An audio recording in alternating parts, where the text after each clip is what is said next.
Hello everyone, welcome to my tutorial. In the last few tutorials I talked about the servlet API, some of the packages, and the important classes and interfaces.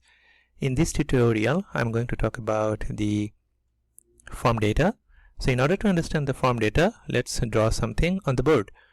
So we have, let's say, a page, and the page name is 1, and we are passing on some ID and password, and then we have a submit button. Okay, so this is basically the login page, and then we have a server over here. Okay, and then we are making a request, and if the ID and password is matching, and then the server is going to make a response with a list of events that the user would like to select. So let's say we have E1, E2 and E3.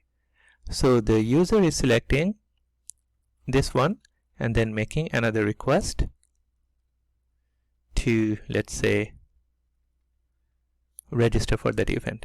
Now if you look at over here in the first page, or the page number 1, we are passing on ID equals, let's say, ABC, and password equals 123.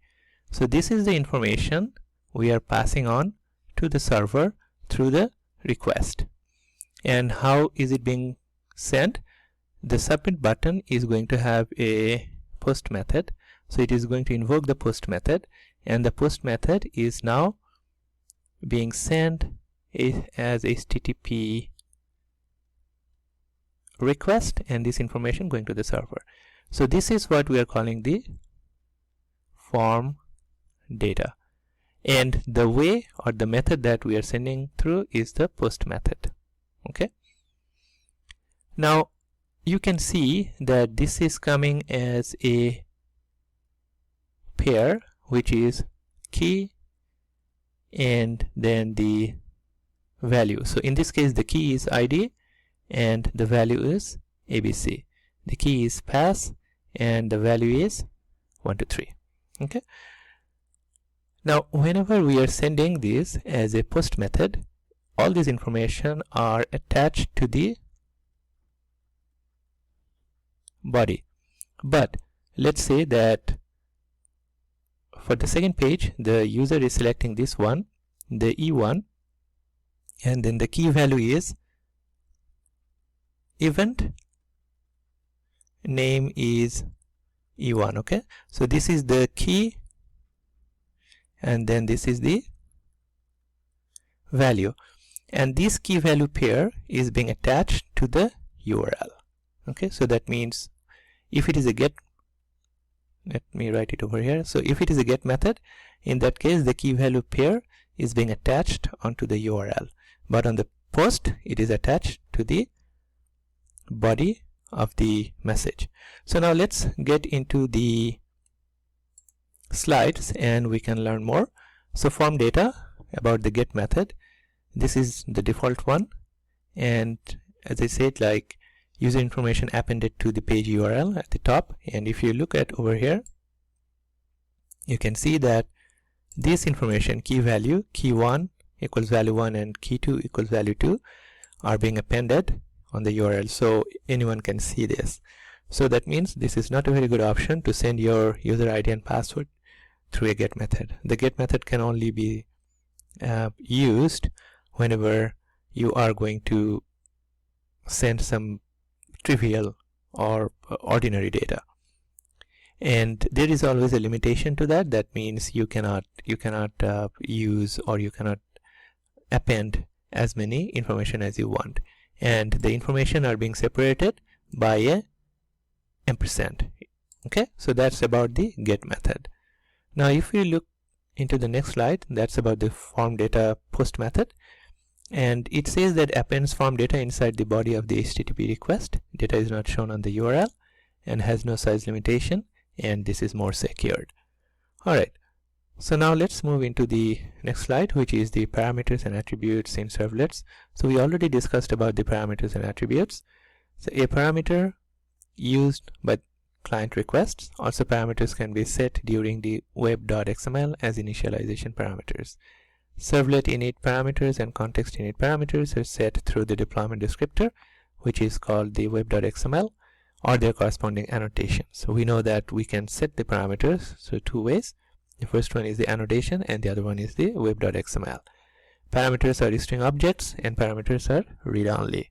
Okay, so one example of writing the parameters is whenever we are creating the servlets, and the servlets are going to have some initialization values which we are calling the parameters, and you cannot change it.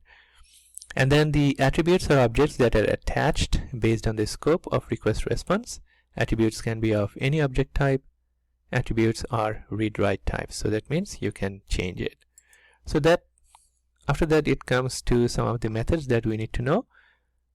For the parameters, these are some important methods, that the get parameter values, get parameter names. With the get parameter you get a string, and if the parameter does not exist, it will be it will give you a null value. And then we have the get parameter values, which returns an array of string objects containing all of the values the given request parameter has, or null if the parameter does not exist. And then get parameter names returns all the string objects as enumeration containing the names of the parameters contained in the request. Now you can see that in the parameters you don't have any setter methods, because as we said that the parameters are read-only values. That means once you set in the annotation or in the web.xml file, you cannot change it whenever the servlet actually started. So that's all about parameters. And then the attributes, and you can see that these are the methods: the set attribute, get attribute names, and remove attribute. So the set attribute is setting an attribute. Let's say I would like to set an attribute named user ID. Okay, and then the user ID will have the value, the corresponding value. I can put that, and I can get the attribute. So if I would like to know the value of the user ID, then I'll have to just call the get attribute, and then with the username or user ID, that should give me the value. And then we have the enumeration return type for the get attribute names, and then remove attribute. So if we would like to remove an attribute, we can use that remove attribute method. Okay, so the attributes are also important because they have different scopes. They are based on the request scope, session scope, and application scope. So for a particular scope, for a particular request, the scope of the request or the scope of the attribute is called the request scope. If it is for a session, for the whole session, it is defined as a scope to be the session scope, and application scope is specific to all users. So in our example, we are going to write some codes, and the concept of the attributes and parameters will be more clear. Thank you.